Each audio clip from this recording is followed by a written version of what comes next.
Aaron lived alone at the edge of the colony. His small workshop was built against the outer wall, close to the dark fields that stretched endlessly under the stars. He was a young engineer, known for fixing things others had given up on.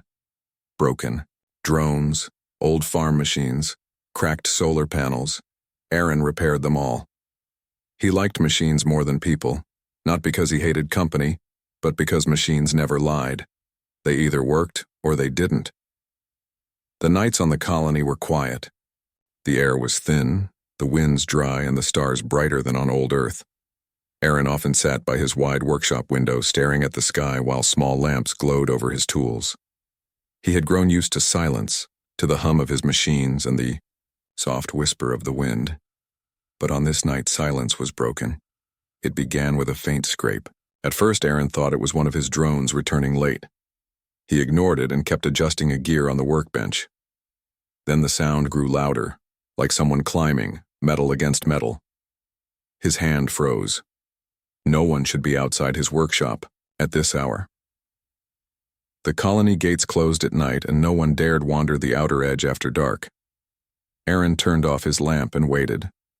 The noise came closer.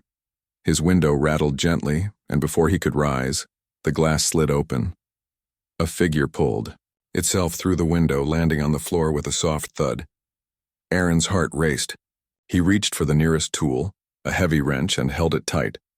The figure stood slowly. It was a woman dressed in torn space gear that seemed too advanced for any colony worker. Her visor was cracked and her breathing mask hung loosely at her side. Dust and scratches covered her suit as if she had crossed a storm. She looked around the workshop, her eyes sharp, then finally saw Aaron holding the wrench. For a moment they stared at each other. Then with tired hands she unstrapped the heavy pack from her shoulders and set it on the floor. Her voice was soft but steady when she spoke. "Make space for me." Aaron blinked, unsure if he had heard right. She had climbed through his window, set down her burden, and now asked him in the calmest way to give her room. He didn't lower the wrench. Instead, he asked, "Who are you? How did you get past the colony gates?" She removed her cracked helmet, letting it fall beside her. Her hair was dark, messy from travel, and her face pale from exhaustion. But her eyes shone with a strange light, sharp and alert even in her weak state. "My name is Lyra," she said. "I had no other choice but to come here. Please, I need a place to rest." Aaron frowned. He had heard no ships land that night. And yet here she was, wearing gear he did not recognize. It wasn't the rough design of colony suits nor the smooth style of Earth supply suits. This was something else. Something foreign. "Rest?" Aaron repeated, suspicion heavy in his voice. "You broke into my workshop. You could have gone to the colony center. Why here?" Lyra's gaze did not waver. "Because they would not believe me. They would call me a stranger, maybe even an enemy. But you..." She paused, studying his face. "You are known to fix things others cannot. You listen before you judge. That is why I came." Aaron did not know what to say. He was just a mechanic. He had no power, no authority. Why would a stranger dressed in strange gear seek him out? He felt both curiosity and fear pressing against each other in his mind. He lowered the wrench slightly but kept his guard. "Fine," he said. "Sit. But if you're lying to me, you'll regret it." Lyra nodded and sank onto a low bench. She unzipped parts of her suit, revealing bandages wrapped around her arms. They were stained with dirt and faint blood, but the wounds looked old, not fresh. She sighed deeply as if the weight of her journey finally caught up with her. Aaron sat across from her, still watching carefully. "You're injured," he said. "I can bring water." Without waiting for her answer, he fetched a metal cup and filled it from his purifier. When he handed it to her, she drank with both hands as though she had been thirsty for days. The sound of her drinking echoed in the silent room. When she finished, she looked at him with quiet gratitude. "Thank you. I didn't know if you would let me stay."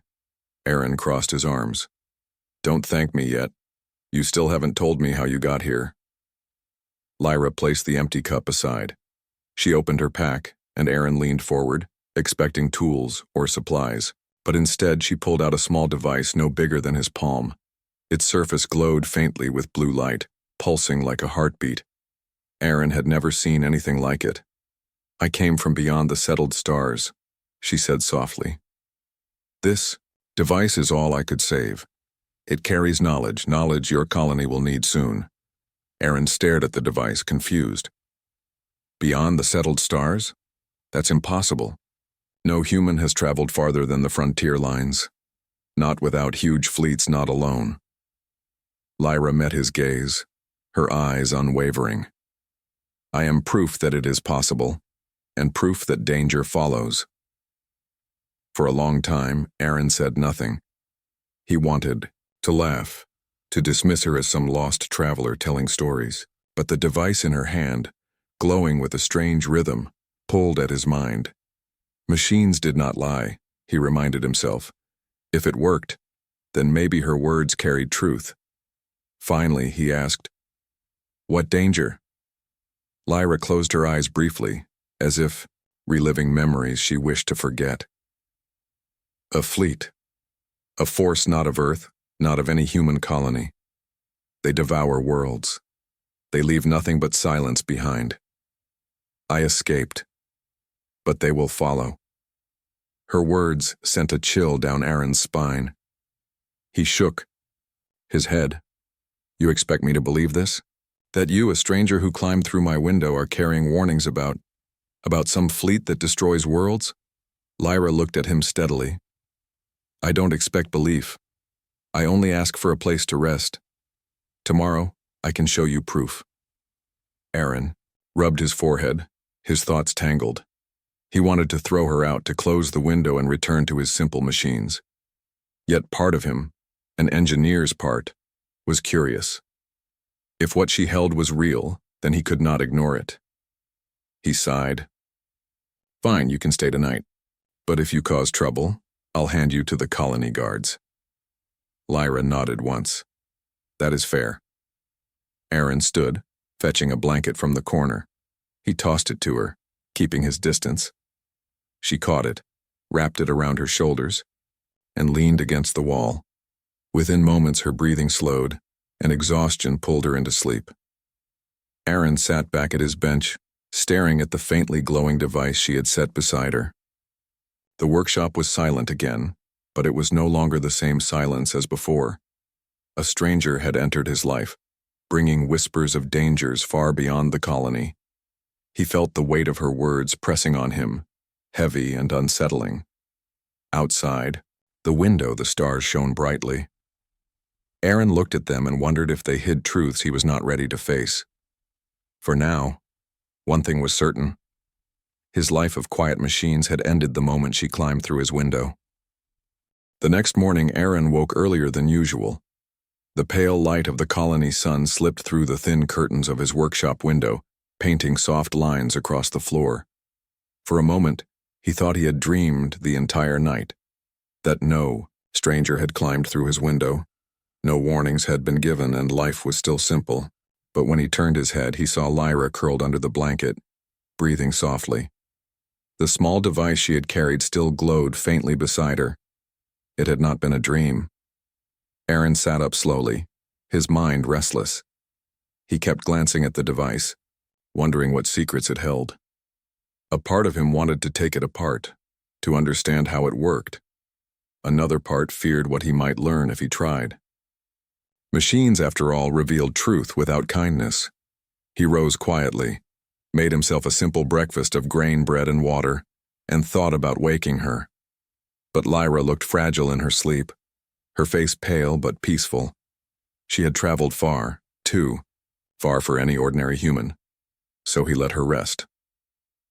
Hours later, Lyra stirred. She opened her eyes quickly, as if she had been trained to wake at the smallest sound. When she noticed Aaron watching, she gave a faint smile. "You let me stay?" She said softly. "I did," Aaron replied. "Now I want answers." Lyra sat up, pulling the blanket tighter around her shoulders. She picked up the glowing device, turning it in her hands. "I promised to show you proof, But first, you must know why I came here." Aaron crossed his arms and leaned against the bench. "Then explain. From the beginning." Lyra's gaze drifted toward the window where the endless sky stretched above the colony fields. "I was born far from here on a station beyond the frontier lines. Humans had gone farther than you think. Quiet missions, secret explorations. They wanted to find new resources, new stars to claim. For a time we believed we were alone. But we were not." Aaron listened carefully. Her voice carried no trace of lies, only weight, the kind that comes from memory. "One day," Lyra continued, "they came, not explorers, not traders, a fleet of ships, larger than anything we had built. They were not curious, they were not kind. They moved from system to system, stripping everything. They left worlds empty like shells. My people tried to resist, but we were too few." Aaron frowned. "And you survived?" "Yes," she whispered.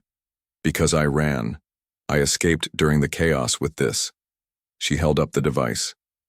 "It contains records of what I saw. Their movements, their weapons, even their weaknesses, if any exist. I don't know how long until they reach this colony, but I know they will. I came here because humans here still have time. Time to prepare." Aaron stared at the device, his heart uneasy. "Why not go to the colony council? Why trust me, of all people?"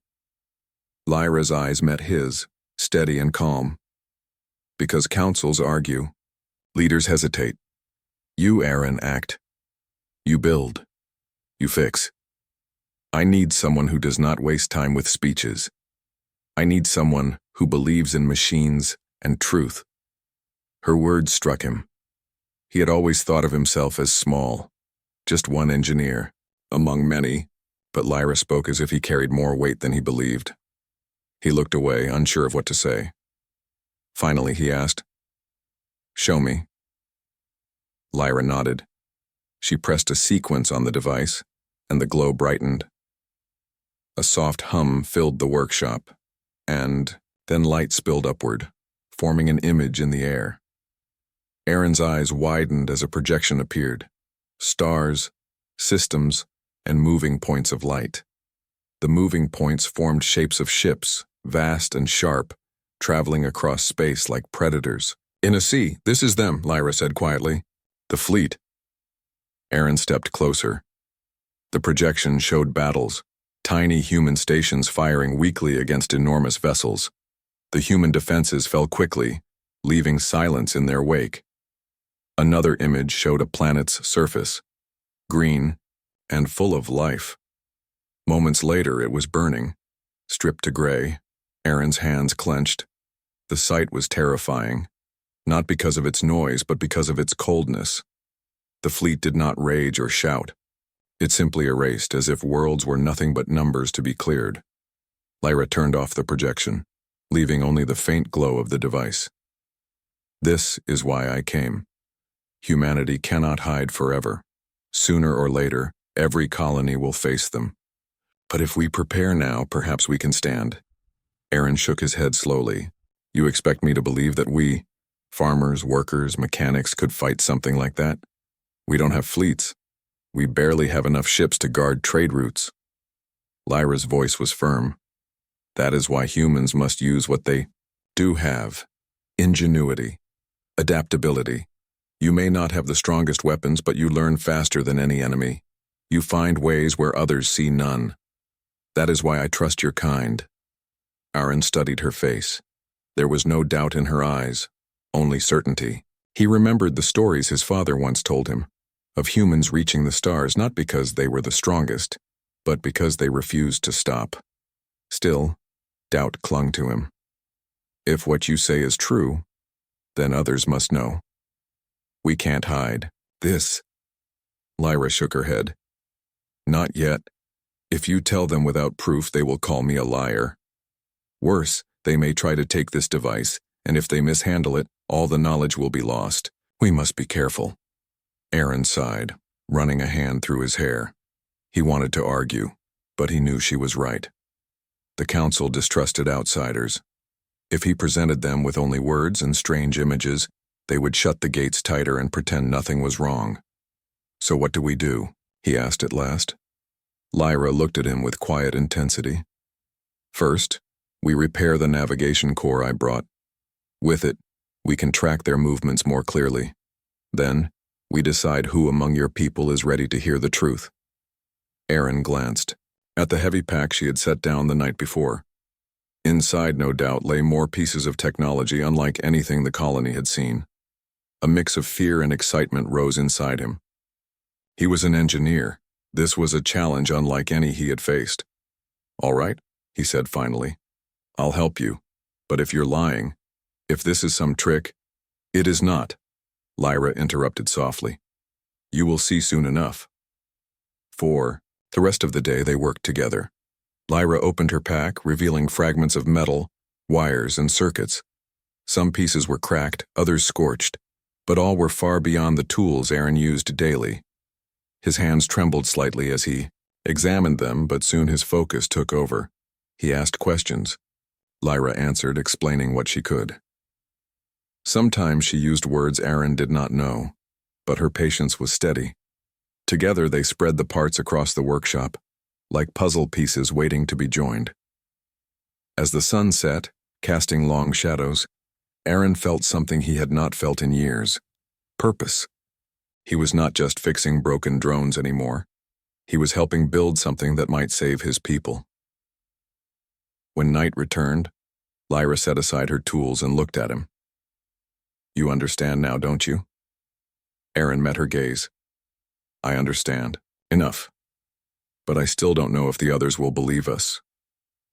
"They don't need to believe yet," Lyra said quietly. "Only you do." Erin looked down at the glowing device once more, its pulse steady like a heartbeat. He thought about the projection, the silent destruction, the vast fleet that moved like a storm across the stars.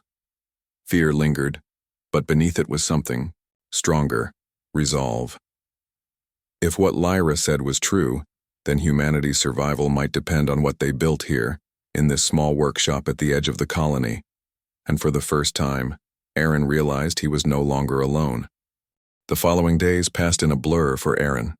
His workshop, once filled only with broken drones and rusty machines, now looked like a different place. Strange parts lay across the benches, their surfaces glowing faintly with colors he had never seen in any human design. Wires hummed with soft energy, and fragments of alloy that seemed weightless sat beside heavy blocks of unknown metal. Lyra worked tirelessly, guiding Erin's hands as they pieced together the navigation core. She seemed to know exactly how every part should fit, though sometimes her eyes would darken when she touched the broken pieces, as if memories of her lost home returned with every movement. Erin did not ask about those memories. He had seen enough in her eyes to know they carried pain. Instead, he focused on the work. His mind sharpened, his curiosity awakened. Every time he asked a question, Lyra answered. Sometimes her explanations were simple, like how energy flowed through a new kind of crystal wire. Other times, they were complex, filled with words that Erin could barely understand. Yet slowly, piece by piece, he learned. On the fourth night, the core finally came alive. A low hum filled the workshop and soft light spilled upward, forming a three-dimensional map of the stars. Lines of light traced paths between systems, pulsing slowly. Lyra's eyes glowed with hope as she watched. "It works," she whispered. Erin stared at the map in awe. "This is more advanced than anything I've ever seen." Lyra nodded. "Now we can see where they are." She pressed her fingers across the glowing map. Several points of light blinked red. They were moving. Arcs of red sliding slowly across the star paths. Erin's heart tightened. "These are their fleets," Lyra explained. "They move system by system. It is slow, but it is endless. They do not stop. They do not turn back." Erin swallowed hard. "And how far are they?" Lyra hesitated before answering. "Closer than you would hope, but not so close that we cannot prepare." Her words gave him little comfort. He stared at the red arcs, wondering how many days or years stood between his quiet colony and the silent destruction he had seen in her projections. For the first time, Aaron realized the weight of what Lyra had carried into his workshop. This was not just her burden, it was now his as well. The next morning, Aaron walked into the colony center for the first time in weeks. He had avoided the busy streets and council halls, preferring the quiet of his workshop. But now he watched the people differently. Farmers carried baskets of grain, traders shouted over prices, children laughed as they ran through the dusty square. They lived as though tomorrow would be the same as today. None of them knew what was coming. Aaron's chest tightened. Should he warn them? Should he stand in the square and shout about the fleet moving closer through the stars? But then he remembered Lyra's words, "They will not believe without proof." He returned to his workshop with heavy steps. Lyra was waiting, her hands resting on the glowing map. She studied his face and spoke softly. "You thought about telling them?" "Yes," Aaron admitted. "But I didn't." Lyra gave a faint nod. "You did the right thing. Not yet. We must be ready before we speak. If fear spreads too early, it will break them instead of strengthening them." Aaron sat beside her, staring at the map. "So what do we do now?" Lyra turned to him, her eyes steady. "We build, we prepare, and when the time is right, we show them the truth." They worked day and night, but secrecy was difficult to keep. Neighbors began to notice strange lights flickering in Aaron's workshop at night. Some heard low hums like storms trapped behind his walls. Whispers spread across the colony streets. Aaron is working on something new. He is hiding something. One evening, an old friend named Joran stopped by. He leaned on the workshop door with a curious grin. "You've been locked in here for days, Aaron. What are you building this time?" "Another flying machine that falls after." 10 steps? Aaron forced a smile. "Just repairs, as always." Joran's eyes narrowed as he peeked inside, catching a glimpse of strange metal on the bench. "That doesn't look like colony scrap." Before Aaron could reply, Lyra stepped out from the shadows. Her presence made Joran stiffen. She wore a simple cloak over her strange gear, but her sharp eyes and calm posture gave her away as no ordinary colonist. "And who is this?" Joran asked slowly. Aaron hesitated. "A traveler. Passing through." Lyra met Joran's gaze without fear. "I am only helping him with his work." Joran looked between them, suspicion deepening. But instead of pressing further, he shook his head. "You should be careful, Aaron. The council doesn't like secrets, and strangers, they trust even less." With that, he left, leaving behind a silence heavier than his words. Aaron sighed. "It's starting. People are noticing." Lyra placed a hand on the navigation core. "Let them notice, but not the truth, not yet." That night, Aaron lay awake, staring at the ceiling. He thought about Joran's warning. He thought about the colony guards who sometimes walked the streets at night, searching for troublemakers. What if they came for him? What if they demanded answers? His thoughts were interrupted by a soft sound. He turned his head and saw Lyra sitting near the glowing map. She was watching the red arcs again, her expression unreadable. "You don't sleep much, do you?" Aaron asked quietly. Lyra shook her head. "Sleep is difficult when you know what follows." Aaron sat up, studying her face. "You've seen them up close, haven't you? Not just from maps?" She nodded slowly. "I saw their ships darken the sky of my home. I saw our defenses burn. I survived only because others gave their lives to give me time to escape. That is why I cannot stop. If I rest too long, I feel as though I betray them." Aaron's chest tightened. He had lost people before, his parents to sickness, friends to accidents in the fields. But the way Lyra spoke carried a weight beyond ordinary loss. It was the loss of entire worlds. "You're not betraying them," he said firmly. "You're giving their sacrifice meaning." Lyra looked at him, her eyes softening. "You sound certain." "I am," Aaron replied. "Because if humanity truly stands no chance, then why are you here? Why carry this burden across the stars? You came because there is hope." For a long moment, Lyra said nothing. Then she gave a faint smile. Perhaps you are right. The following week, they finally completed the navigation core's repairs. When activated, it revealed more detail than before. The fleet's position was clearer, their path more direct. Aaron studied the glowing lines with growing unease. They're moving faster than I thought, Lyra admitted. We have less time. Aaron clenched his fists. Then we can't stay silent. We must tell someone who will listen. Lyra's eyes narrowed. Who would that be? Aaron thought for a moment. The council would dismiss them. Most colonists would panic. But there were some, farmers, mechanics, guards, who respected him for his work. They would listen, at least to him. No people, he said. Not leaders, but workers. Friends. If I show them proof, maybe they will believe. Lyra considered his words, then nodded. Then choose carefully. One wrong person, and the council will silence us before we can act. Aaron felt a spark of determination. He had always thought of himself as a fixer of machines, nothing more. But now he carried knowledge that could decide the survival of his people. He could not stay quiet. That night, as the stars spread across the sky, Aaron stood by his window and stared into the endless dark. He thought of the colony, its busy streets, its laughing children, its quiet fields. He thought of the fleet moving, closer with every passing day. A storm was coming, and he knew deep in his heart that he and Lyra could not face it alone. The colony morning began as always. Farmers walked toward the fields, traders opened their stalls, and children's laughter echoed between the dusty streets. To most, it was another ordinary day. But to Aaron, everything looked different now. He no longer saw only peaceful life. He saw fragile lives resting under a sky that hid an approaching storm.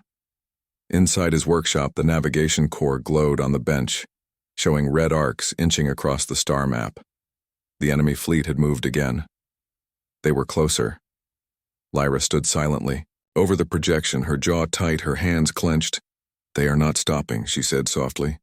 They never do, Aaron replied. He looked at her. For days they had worked in secret, repairing machines and studying the map. But he knew it could not last. The colony had to know. Someone had to prepare. I can't hide this anymore, Aaron said firmly. If we wait until the council believes us, it will be too late. We must show the people. Lyra turned to him, her eyes sharp. And what will you show them, Aaron? Images? Red lines on a map? They will say it is a trick. Not if we show them together, Aaron said. Not if we show them enough. That evening, Aaron invited Joran, his old friend, back to the workshop. Joran arrived suspicious, his eyes scanning the shadows. You've been busy, Joran muttered. Strange lights at night. A stranger in your house. What are you hiding? Aaron did not answer with words. Instead, he activated the navigation core. Light filled the room, forming a glowing map of the stars. The red arcs slid across space, like slow-moving storms. Joran's eyes widened. What is this? Lyra stepped forward. This is the truth. A fleet unlike any you have seen. They consume worlds. They are moving toward us. Joran turned sharply to Aaron. You believe her? I've seen the records, Aaron said. I've seen stations burn, planets stripped. This is no story, Joran. This is real. For a long moment, Joran was silent. He looked at Lyra, then back at the glowing arcs. Finally, he whispered, If this is true, then we're already doomed. No, Aaron said firmly. We're not doomed. We have time. We can fight, but only if we prepare now. Joran stared at him, then let out a rough laugh. Fight? With what? Old rifles and broken drones? We're farmers, not soldiers. Aaron stepped closer, his voice strong. Humans have never been the strongest, Joran, but we survive because we adapt. We build. We fight with whatever we have until we win. That's what we must do now. Joran looked at his friend, and for the first time, Aaron saw fear soften into something else. Hope. Faint but real. All right, Joran said slowly. Show me everything. Over the next days, whispers spread through the colony. Joran told a few trusted workers, and they told others. Small groups began visiting Aaron's workshop at night. They saw the glowing map, the red arcs moving closer. They listened to Lyra's voice, calm but urgent, as she described what she had seen. At first, fear filled their eyes. Some shook their heads and refused to believe, but others stayed. They asked questions, demanded answers, and slowly, belief grew. One farmer named Hesse spoke up one night. "If they come, I won't let my children be taken without a fight. Tell me what I can do." Another, a guard named Soren, slammed his fist on the bench. "The council may sit and argue, but we don't have time. If what you say is true, we must act ourselves." Lyra looked at Aaron during these meetings. She saw the change in him. He was no longer just a quiet mechanic fixing broken drones. He stood tall, his voice steady, guiding his people with the same calm strength he used with machines. "You were right," she whispered to him one night. "They listen to you." Aaron shook his head. "They listen because they're afraid. I just give them a way to use that fear. That is leadership," Lyra said simply. The colony council soon noticed the gatherings. Guards reported unusual movement at night, and rumors reached the council hall. One afternoon, 2 counselors visited Aaron's workshop. Aaron, one, said sharply, "We hear you are spreading fear among the people, stories of fleets and enemies in the stars. Do you wish to cause panic?" Aaron met their gaze calmly. "I wish to cause preparation. Look for yourself." He activated the navigation core. The counselors stared at the glowing arcs, their faces pale, but instead of listening, they shook their heads. This could be trickery. Some travelers, "Device, you dare not spread such lies." Aaron's voice grew firm. "This is no lie. Whether you believe or not, they are coming. If you refuse to prepare, then we will do it ourselves." The counselors left in anger, muttering about punishment, but Aaron did not stop. He knew now that the council's fear was not of the fleet, it was of losing control. So he turned to the people instead. Together with Lyra, Joran, Hesse, Soren, and others, Aaron began building defenses in secret. Old farming drones were refitted with armor and tools that could be turned into weapons. Broken mining lasers were repaired and mounted on colony walls. Even children helped, carrying parts and polishing old machines. Lyra taught them how to use some of the strange fragments she had carried. Energy crystals were installed in place of old power cells, giving their machines longer life. Simple shields were made from alloys far stronger than their usual scrap. It was not much, but it was something. Each night as the people worked, Aaron felt a fire grow in his chest. For the first time, he saw unity. Farmers, guards, traders, workers, all building together, all fighting fear with action. One night, as they finished mounting a mining laser on the wall, Soren clapped Aaron on the back. "You've done what the council never could, Aaron. You've given us a reason to fight." Aaron shook his head. "No. Lyra gave us the warning. I only listened." But deep inside, he knew it was more than that. Humanity had always needed someone to remind them what they could do. Now, somehow, that task had fallen to him. Still, not everyone believed. Some mocked Aaron, calling him a dreamer chasing shadows. Others whispered to the council, urging them to stop him. Tension spread through the colony, like cracks in stone before a quake. Lyra noticed it too. "Division weakens you," she warned. "If the fleet arrives before you are united, it will destroy you from within." Aaron sighed. "I know. But unity takes time." "And time," Lyra said quietly, "is the one thing we may not have." One night, the navigation core pulsed brighter than ever. Lyra adjusted the map, her face pale. "They've moved again," she whispered. "Faster than expected. They will be here soon." Aaron stared at the glowing red arcs. His hands tightened into fists. Fear pressed at him, but he forced it aside. "Then we don't wait anymore," he said. "We tell everyone. The whole colony must know whether the council wants it or not." Lyra met his gaze and nodded. "Then humanity stands. Starting tonight." That evening, as the sun dipped below the horizon, the people gathered in the colony square. Word had spread quickly. faster than the council could stop it. Aaron stood on the raised steps, Lyra at his side, Duran and others among the crowd. He activated the navigation core. Light rose into the sky, casting the red arcs for all to see.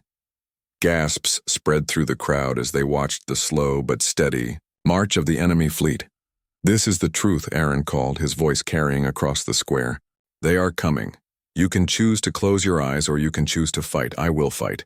Not because I believe we are the strongest, but because we are human, and humans do not give up." The crowd murmured, fear mixing with determination. Then Hessa raised her voice. "I will fight too." Soren followed. "So will I." More voices rose one after another until the square echoed with shouts of agreement. The council stood at the edge, their faces pale with anger and fear, but they could not silence the voices. The people had chosen. Lyra looked at Aran, her eyes shining. "You've given them hope." Aaron shook his head. "No, they gave it to themselves. Humanity stands up, Lyra, and this time, we will not fall." The night before the storm, the colony was quiet. Houses stood dark, but inside families whispered together. Tools were sharpened, drones checked, shields tested. No one slept easily, for all knew tomorrow would change everything. Aaron stood on the colony wall, looking at the stars. Somewhere out there, the enemy moved closer. The navigation core lay on the ground beside him, glowing faintly, its red arcs nearly touching their world. Lyra stepped beside him, her cloak drawn tight against the cold. She gazed upward, her face calm but her hands trembling. "They will arrive by dawn," she said softly. Aaron nodded. "Then dawn will not find us afraid. It will find us ready." When the first light of morning spread across the horizon, the sky itself seemed to shiver. At first, it looked like faint glimmers, like stars moving where stars should not move. But soon the glimmers grew into streaks of fire cutting through the heavens. The enemy fleet had arrived. Gasps spread through the colony as people rushed into the square pointing upward. Great ships, dark as stone, broke through the clouds. Their shapes were jagged like claws reaching down from the sky. Drums of fear pounded in human hearts, but Aaron stood firm on the wall, his voice strong. "Do not fear the sky," he shouted. "Fear will not protect us. Action will." Lyra activated the colony shields. Energy fields rose, shimmering blue across the sky. The first blasts from the enemy fleet struck the barrier with thunderous sound. The ground shook. Children screamed, but the shield held. Cheers rose from the colonists. For the first time, they saw that resistance was not hopeless. Soren, the guard, led teams of fighters to the walls. Old rifles hummed, repurposed drones buzzed to life, and mining lasers aimed at the heavens. Farmers like Hessa, once only sowing seeds, now carried weapons built from tools. Even children carried messages, rushing supplies from house to house. The enemy fleet released smaller craft, dark-winged machines that swarmed downward like hungry insects. They screeched as they struck the shield, searching for weak points. "Now!" Aaron cried. Lasers fired, drones soared upward, and the battle began. Chico. First wave of enemy craft shattered against the shield and crashed into the fields beyond. Colonists cheered, but Lyra's face remained tight. "They are testing us," she warned. "The real attack will come next." Hours passed. Smoke rose from the ground as broken machines burned. The colony shield flickered under constant fire, but Lyra worked quickly, pouring energy crystals into the grid. Her hands moved with speed, her voice steady even as sweat ran down her face. Aaron fought beside Soren on the wall. His hands guided drones he had repaired, sending them into swarms of enemy machines. Each explosion sent sparks across the sky, but each victory cost them parts, energy, and time. At midday, the largest enemy ship descended lower. Its shadow stretched across the colony like night. From its underbelly, a great weapon glowed.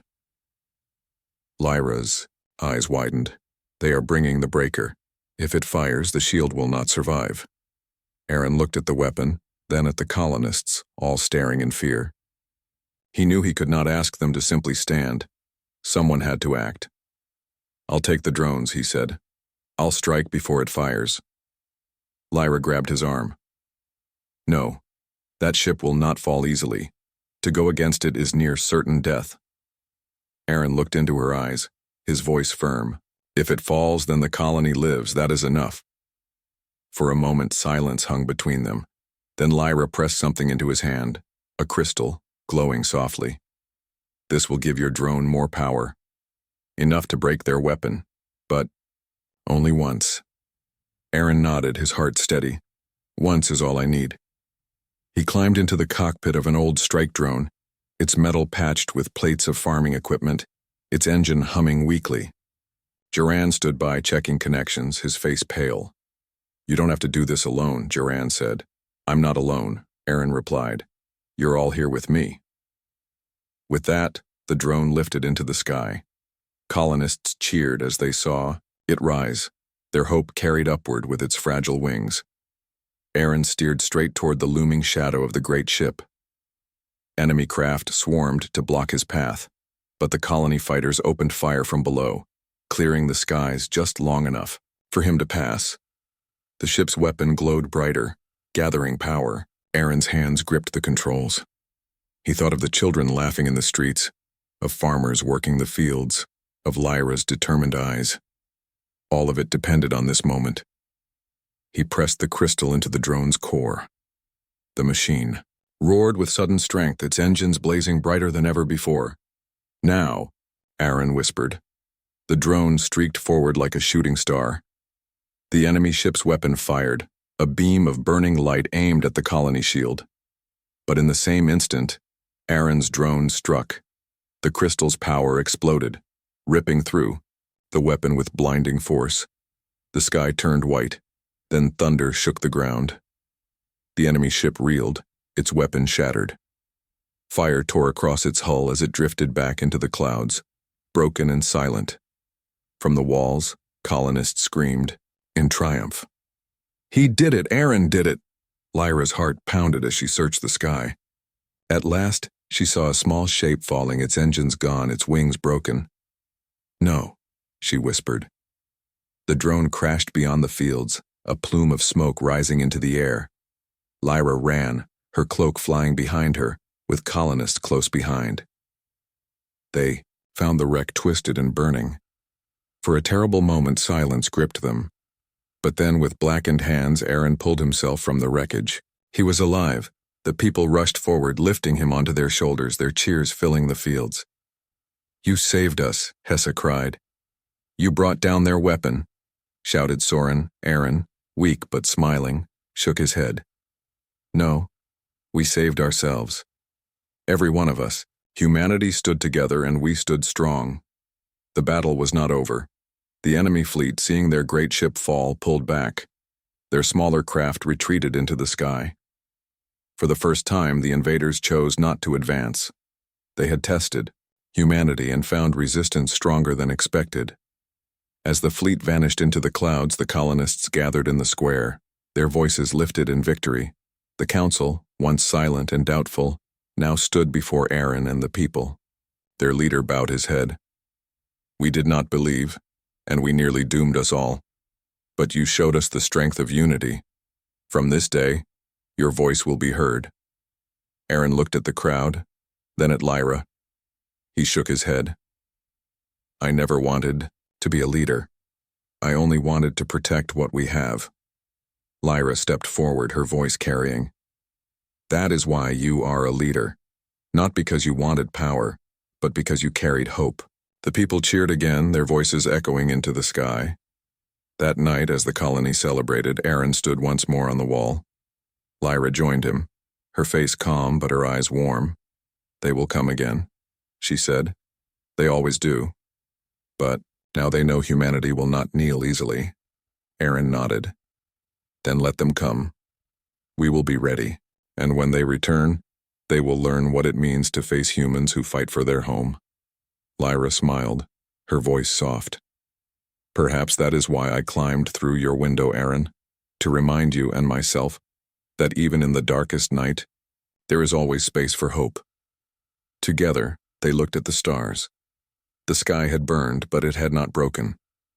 Humanity had stood, and humanity had endured. And tomorrow, whatever came, they would face it together.